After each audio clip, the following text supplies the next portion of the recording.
어떻게 교육부를 없애겠다는 생각을 하며 도대체 교육부를 왜 없애겠다고 생각하는 발상 자체가 이해가 안 되는데, 제가 이 뉴스를 볼 때 하나 말씀드리고 싶은 거는, 미국에서는 교육부가 그렇게 당연한, 연방정부의 교육부가 그렇게 당연한 일이 아니다, 1979년도에 가서야 생긴 조직이다 라는 걸 염두에 두고 이 논란을 한번 보시면은 조금 더 이해가 쉽지 않을까 싶습니다. 상부 정지부장의 투시경. 두 번째는 미국 대법원이 꽃길을 깔아줬더라. 무슨? 트럼프가 교육부를 해체하는데, 트럼프가 그 교육부 공무원을 한 1,400명을 잘랐어요. 그러면서 이제 사실상 그 교육부 해체 작업에 들어갔었는데, 이게 소송이 걸렸었거든요. 그리고 하급심에서는 그래, 이거 대통령이 이렇게 함부로 정부 부처 해체하고 그러면 안 된다 라고 해서 소송을 받아줬었어요. 그런데 그게 상급심 대법원에서 아니다, 이건 대통령이 그럴 수도 있지, 이렇게 된 거예요. 다만 이게 정치적으로 좀 논란이 있어요. 미국 대법원이 9명으로 돼 있거든요. 그 중에 지금 3명이 말하자면 진보 성향, 민주당 성향인 거죠. 근데 이 3명은 반대했어요. 그리고 이게 무슨 뭐 그냥 서명도 안 된 어떤 그 간단한 사인으로만 나온 판결이라는 게 이제 또 하나의 논란으로 될 거예요. 어쨌거나 여기다가 이제 또 다른 어떤 그 하급심에서의 논란거리는 지금도 많이 남아 있어요. 이거 엄청난 소송에 걸려 있거든요. 이게 미국의 교육부라는 게 우리가 생각하기에는 정부 그러면 부처가 여러 개가 있고, 예컨대 조선 왕조만 해도 2호의 병형공, 얘가 2호의 세 번째 정도가 벌써 이제 예조판서가 교육부 장관 정도 되는 거잖아요. 물론 예조판서가 외교부 장관도 되지만은 어쨌거나 2호의 병영공 나가면은 당연히 이게 교육부 장관은 정부 부처에 당연히 있는 걸로 우리는 생각하는데, 미국은 달라요. 미국의 교육부라는 게 미국이 독립할 때부터 있었던 게 아니에요. 무려 1979년부터 있었어요.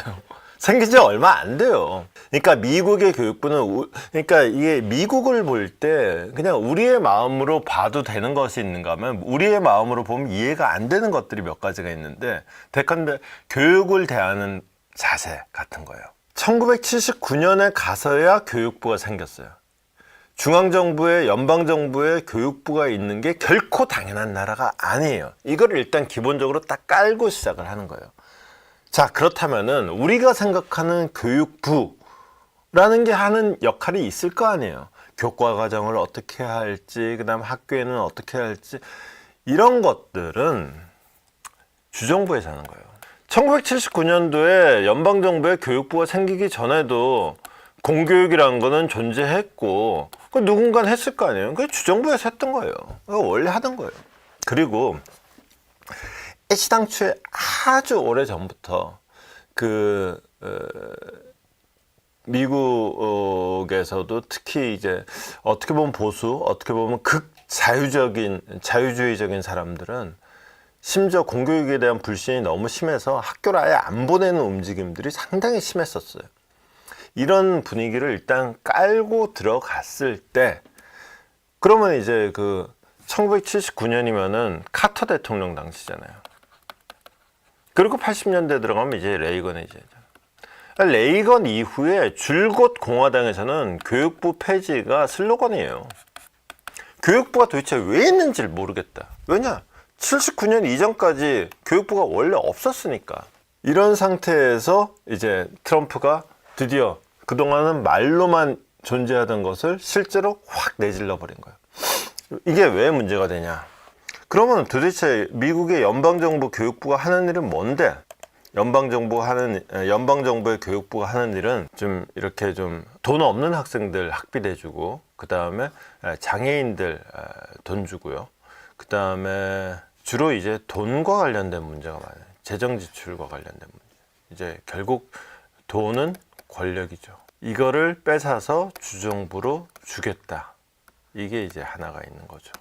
그래서 공화당 사람들이 보기에는 교육부라는 거는 어차피 없었던 조직이고, 지금 이거는 옥상옥이다. 주정부에서 이미 하고 있는 일을 또 하나에서 그냥 공무원을 만들고 공무원에게 월급 주기 위한 조직이다.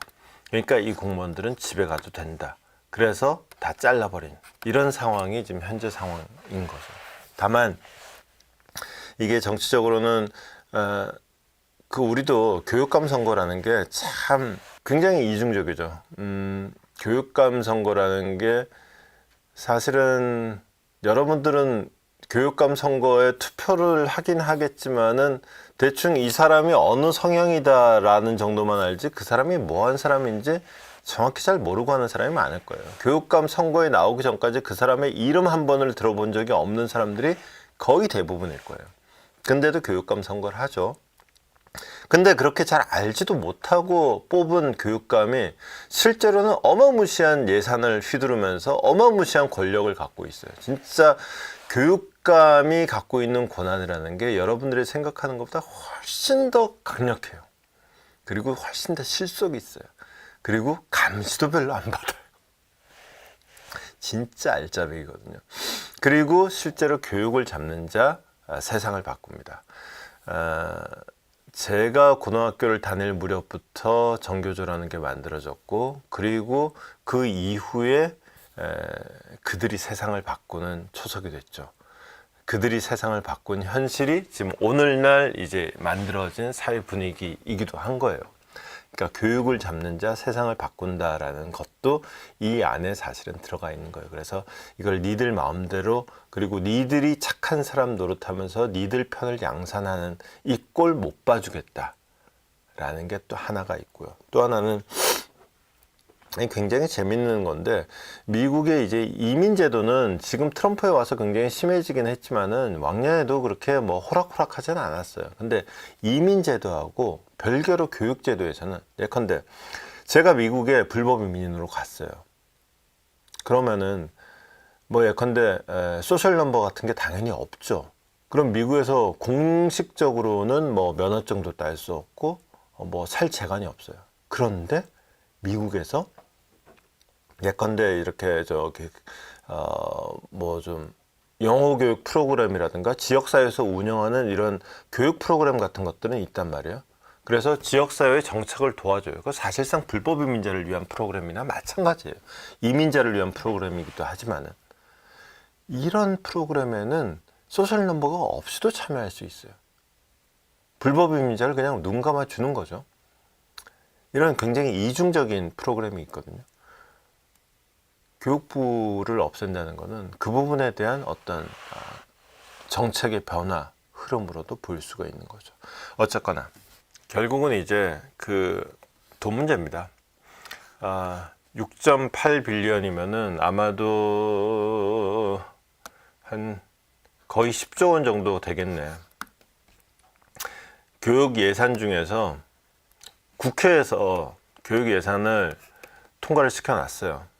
자, 니네 올해 얼마 써라 그랬는데 야, 교육부 예산 그거 필요 없어 그러면서 6.8 빌리언 68억 달러 대충 한 10조 원 정도를 그냥 이거 안 써 그러고 동결시켜 버린 거예요. 그냥 교육부 예산에서 빼버린 거예요.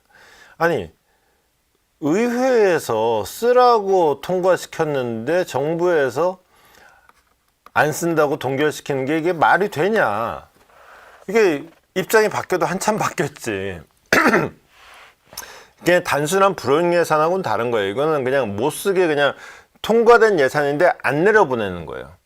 그러니까 이제 이거 왜 안 주냐 그러고는 들고 일어나서 24개 주에서 이제 소송을 또 건 이 건도 있어요. 그러니까 이런 거 등등 해서 앞으로도 이 사안은 굉장히 클 텐데 기본적으로 우리 입장에서 보면은 진짜 말 같지도 않은 일이 벌어지고 있는 거예요. 어떻게 교육부를 없애겠다는 생각을 하며 도대체 교육부를 왜 없애겠다고 생각하는 발상 자체가 이해가 안 되는데 제가 이 뉴스를 볼 때 하나 말씀드리고 싶은 거는 미국에서는 교육부가 그렇게 당연한 연방정부의 교육부가 그렇게 당연한 일이 아니다.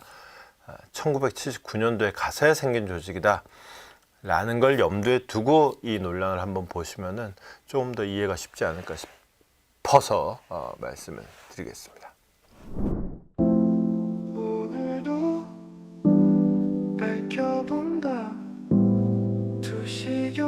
너머의 진실 복잡한 세상 단 하나의 눈 기자의 시선이